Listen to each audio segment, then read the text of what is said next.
नमस्कार, स्वागत है आप सबका पेंडुलम क्लासेस में।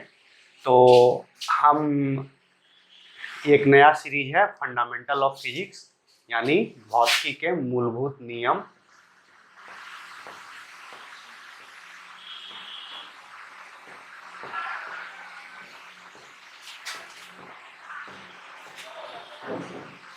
सिद्धांत। और आज हम चर्चा करने जा रहे हैं ऑसिलेटरी मोशन, यानी दोलन की। दोलन क्या है? जो भी मोशन रिपीट करे,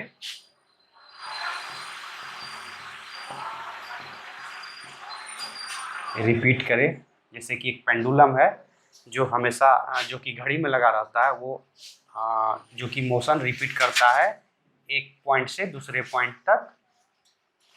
तो रिपीटिव मोशन को हम बोलते हैं ऑसिलेटरी, रिपीटिव मोशन को ही बोलते हैं ऑसिलेटरी मोशन, जो दोलन करते रहता है, रिपीट करते रहता है। जैसे कि हुआ आपका गिटार का स्ट्रिंग हुआ, ड्रम हुआ, गिटार का स्ट्रिंग हुआ, ये सब एग्जाम्पल है ऑसिलेटरी मोशन का। और इसमें कुछ समय बाद, जैसे कि यहाँ पे है ओरिजिनल पोजीशन ओ है, तो इसके बाद यहाँ से ये पोजीशन पर आया, फिर दोबारा कुछ समय बाद इसी ओरिजिनल पोजीशन पर लौट आया, फिर यहाँ से यहाँ, फिर उसके बाद यहाँ। तो आप देख सकते हैं कि समय के साथ कुछ समय बाद एक ही ओरिजिनल पोजीशन पे कोई भी ऑब्जेक्ट लौट आता है। तो इसी टाइप के मोशन को बोलते हैं ऑसिलेटरी मोशन या दोलन। और यानी कि समय के साथ डोलते रहना।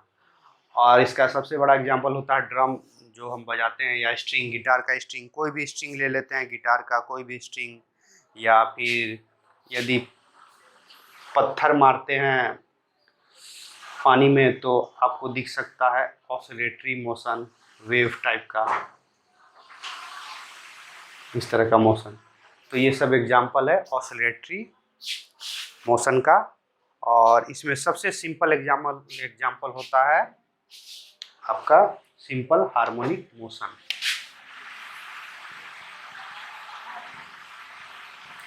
सिंपल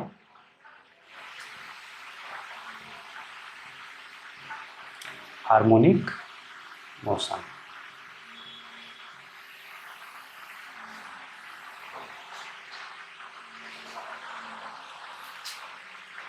ये सिंपल हार्मोनिक मोशन में एक पॉइंट है, वो मान लेते हैं, यहाँ ये करते करते यहाँ पहुँचा, फिर यहाँ से कुछ समय बाद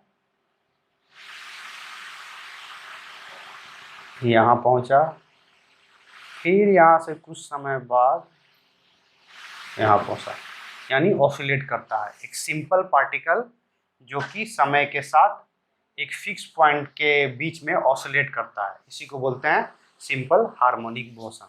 इसको यदि हम XM मान लेते हैं, इसको प्लस XM मान लेते हैं, ये ओरिजिन है, तो ये मैक्सिमम पॉइंट है। ये इन दोनों पॉइंट्स के बीच जो लिमिट है, इसके बीच में ये पार्टिकल ऑसिलेट करते रहेगा, यानी दोलन करते रहेगा।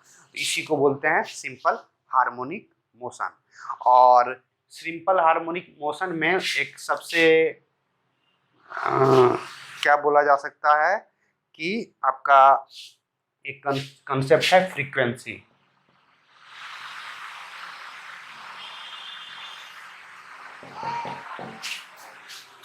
फ्रीक्वेंसी क्या है? नंबर ऑफ ऑसिलेशन पर सेकेंड, यानी कि एक सेकंड में कितना ऑसिलेट कर रहा है।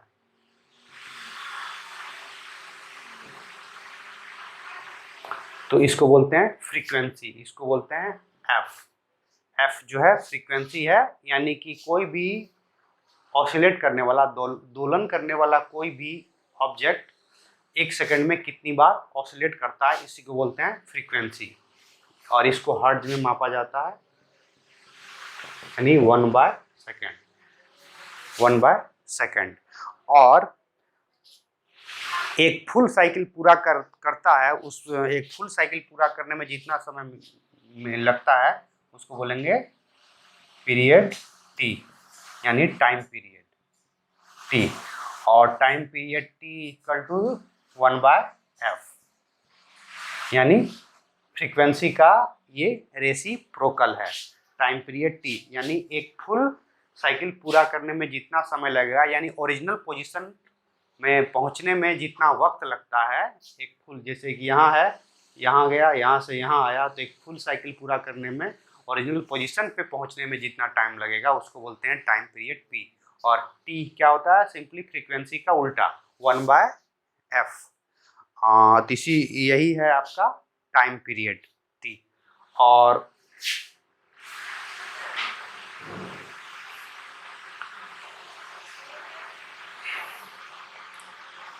और इसका एक इक्वेशन भी है।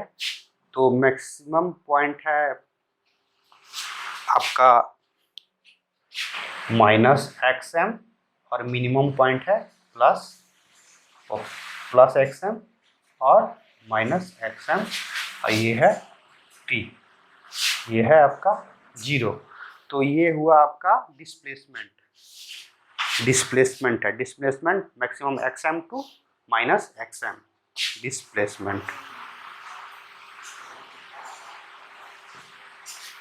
डिस्प्लेसमेंट। तो टाइम पीरियड टी, और ये इसका यदि हम एक ग्राफ बनाए तो इसका ग्राफ कैसा आता है? कोसाइन का जो ग्राफ है उसकी तरह इसका ग्राफ बन सकता है। नाउ डिस्प्लेसमेंट जो है, डिस्प्लेसमेंट एक्स टी बराबर हो जाएगा xm cos omega T plus phi.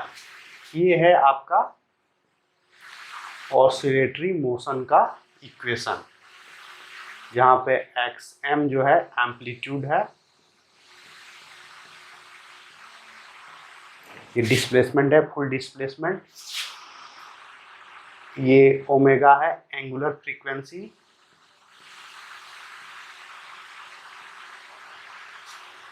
ये है आपका phase factor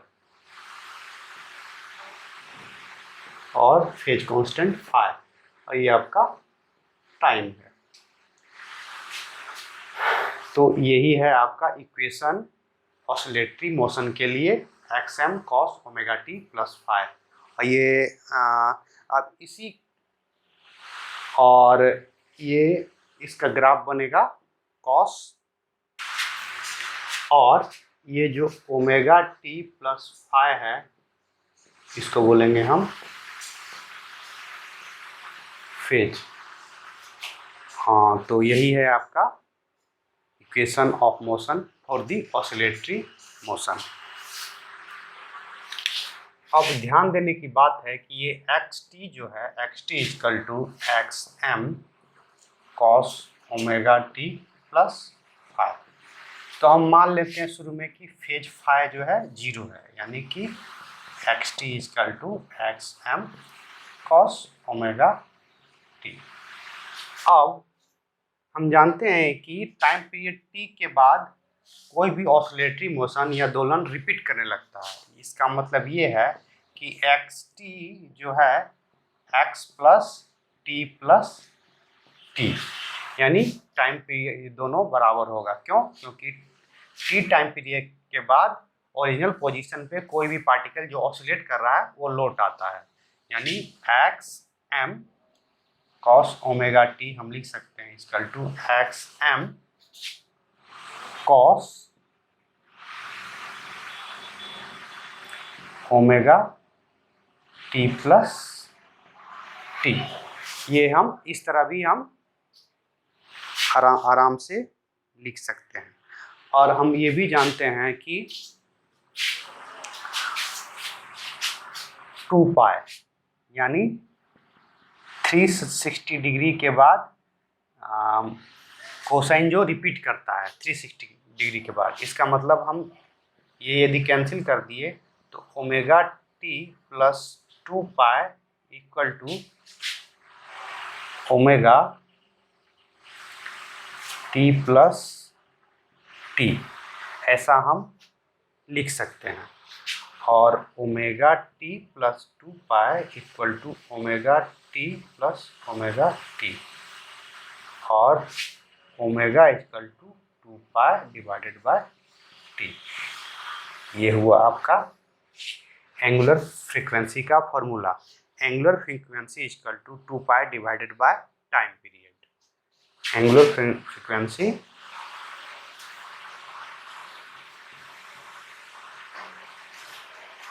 equal to 2 pi divided by time period. ये हुआ आपका एंगुलर फ्रीक्वेंसी का फॉर्मूला। और फेज क्या है? फेज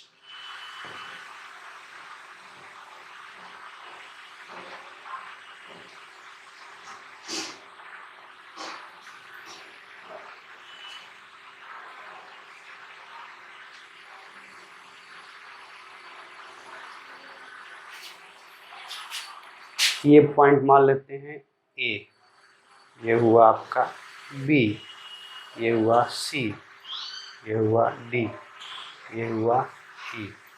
आप देख सकते हैं कि पॉइंट ए और पॉइंट सी दोनों एक ही लाइन में है, यानी एक ही जगह पे हैं, लेकिन दोनों एक काम नहीं कर रहे हैं, यानी दोनों अलग अलग। तो हम कह सकते हैं कि ए और सी दोनों डिफरेंट फेज में हैं।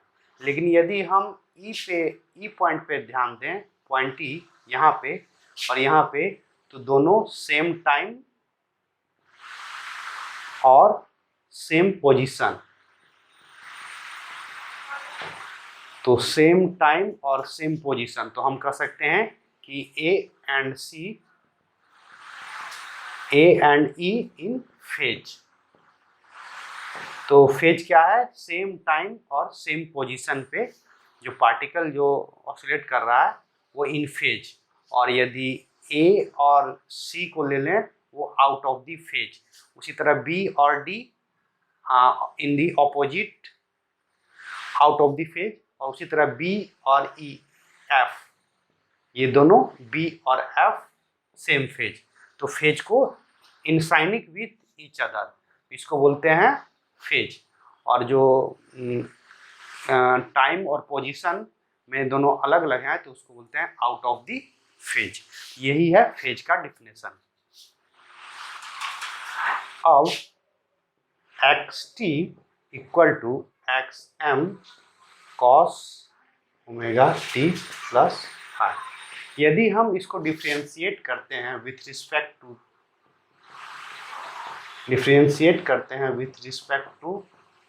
टी, तो हमें क्या मिल जाएगा? हमें मिल जाएगा velocity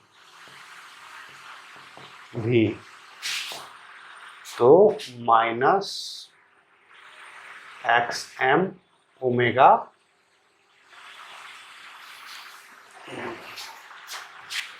minus X M omega sine omega T plus five यहाँ कांस्टेंट है, फेज फैक्टर कांस्टेंट होता है, तो minus X M omega sine omega T. ये आपका हो गया velocity of the simple harmonic motion.